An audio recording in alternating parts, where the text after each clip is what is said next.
కొమరం భీం జిల్లా కాగజ్ నగర్ అటవీలో వరుసగా పులుల మరణాలు కలకలం రేపుతున్నాయి. ఏడాదిన్నర వయసున్న 2 పులులు చనిపోయాయి. మరో రెండింటి జాడ కనిపించడం లేదు. అసలు అవి ఎందుకు మృతి చెందాయి? మిగతా వాడి జాడేది? అటవీ శాఖ గోప్యతపైన అనుమానాలు వ్యక్తమవుతున్నాయి. కాగజ్ నగర్ మండలం దరిగాం అటవీ ప్రాంతంలో పులుల మరణాలు ఫారెస్ట్ డిపార్ట్మెంట్ ను కలవరపెడుతున్నాయి. ఇటీవలే 2 పులుల మధ్య పోరాటంలో K15 అనే ఏడాదిన్నర వయసున్న ఆడపులి మరణించింది.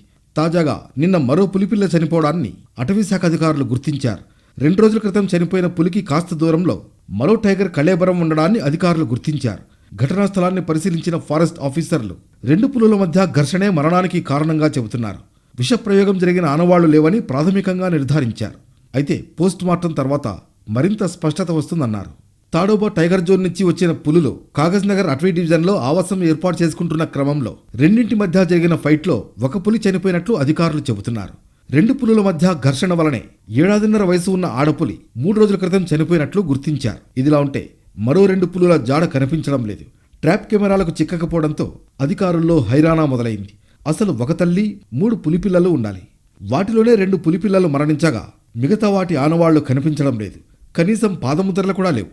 దీంతో అధికారుల్లో కలవరం మొదలైంది. అవి వేరే ప్రాంతానికి వెళ్లిపోయాయా లేక అవి కూడా చనిపోయాయా అనేది అంతుపట్టకపోవడంతో హైరానా పడుతున్నారు. ఈ వ్యవహారంపై గోప్యత పాటిస్తున్నారు అటవీశాఖ అధికారులు.